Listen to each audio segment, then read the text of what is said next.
cuando tenemos un motor monofásico, bueno, acá se presenta una forma simplificada.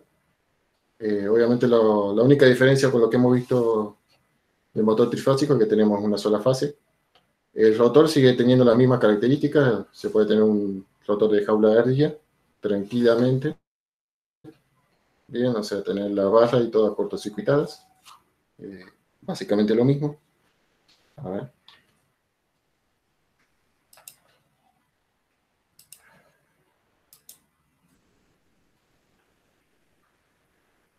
Perfecto.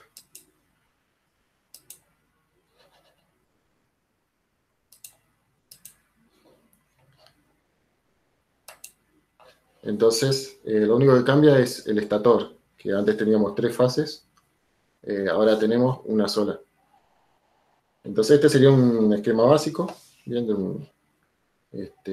o elemental. Bueno, después se le hace algunos cambios por cuestiones del arranque.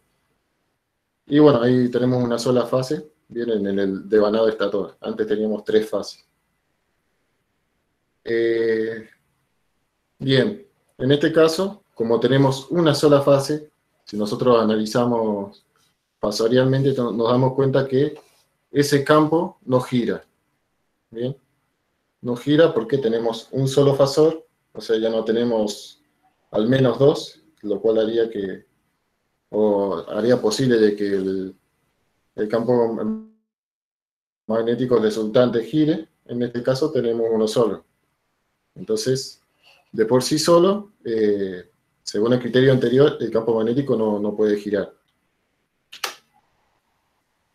Bueno, vamos a hacer acá algunos análisis. Acá tenemos lo que es la inducción en el estator. Bien, si nosotros analizamos la inducción producida por el estator, nosotros nos damos cuenta que ese fasor siempre va a estar en la misma dirección. Bien, va a estar producido por estos arrollamientos acá del estator. Y lo único que va a hacer es cambiar la magnitud, o sea, se va a mover para allá o para acá, o para arriba o para abajo. Bien, va a cambiar la magnitud. Supongamos que acá está en el máximo. Bien, en el máximo negativo. Va a llegar hasta 0, o sea, hasta aquí. Y va a tener un valor después de positivo creciente hasta llegar al máximo por acá. Y así. Siempre se va a mover en esta misma dirección. O sea, va a oscilar. Se va a agrandar y se va a reducir, pero siempre en la misma dirección. O sea, su dirección no va a cambiar. Y esta inducción, bueno, va a inducir, en lo que es el rotor. Bien, como esta inducción es variable, bien, entonces, como esta inducción es variable, pero no digamos, aunque no rote, en magnitudes variables. Por lo tanto, sí que se aplica la ley de Faraday-Lenz, ya que tenemos un flujo variable en magnitud, va a inducir, bien, una corriente digamos, en el rotor. Antes inducía por un movimiento relativo, en este caso, bueno, lo explico acá. En este caso va a ser digamos, por variar la magnitud. Entonces, por movimiento relativo, como no hay movimiento relativo, digamos, o sea, antes teníamos un campo magnético giratorio, acá que inducía una corriente en lo que era el rotor. En este caso no tenemos movimiento relativo, o sea, por movimiento relativo no va a existir una inducción, debido a que ahora el campo magnético no gira. Bien, antes giraba, ahora no. Bien, entonces no hay voltaje inducido por movimiento relativo, o sea que por esta alternativa no se va a inducir. A ver qué.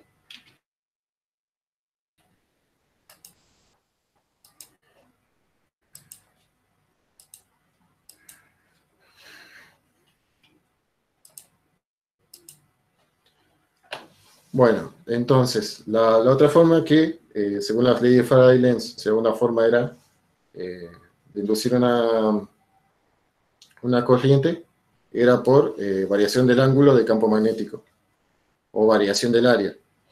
La otra forma es variación o sea, variar la magnitud de la inducción, que es justamente lo que pasa acá.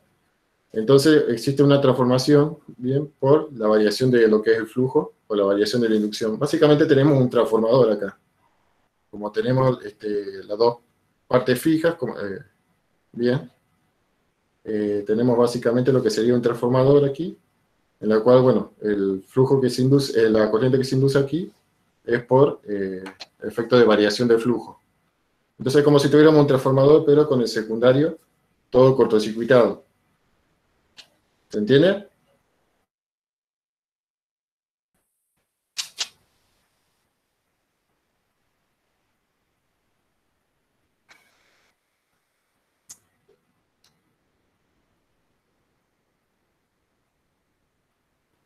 Bueno, y acá es negativo porque la inducción obviamente se va a poner, en el caso de, como indica la ley, tiene un signo contrario, entonces se opone básicamente a la causa que lo creó.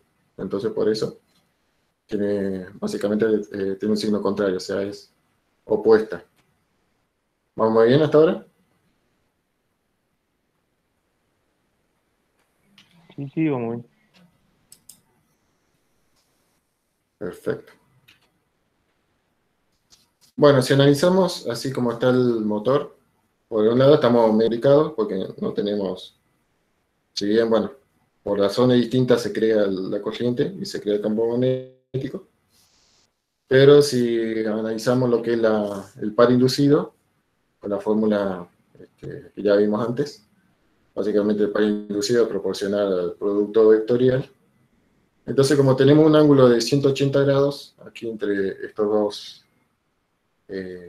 entre estos dos fasores, entonces nos resulta que no tenemos par inducido. Entonces, según esta ecuación, este motor no debería funcionar, o sea, no haría forma de que esto ande, o sea, más que ser una especie de transformador, no funcionaría. Sin embargo, existe algo loco que si de alguna forma externa o de alguna forma hiciéramos girar este motor, o sea, obviamente por sí solo no va a girar, pero si algún medio externo hiciera girar el motor, sí que, o sea, y bueno, ese medio externo desapareciera, o sea, simplemente le diera ese empujoncito que le hacía falta y eh, bien, y bueno, una vez que hiciera eso, desapareciera, el motor seguiría girando, o sea, no se detendría, seguiría girando y funcionaría.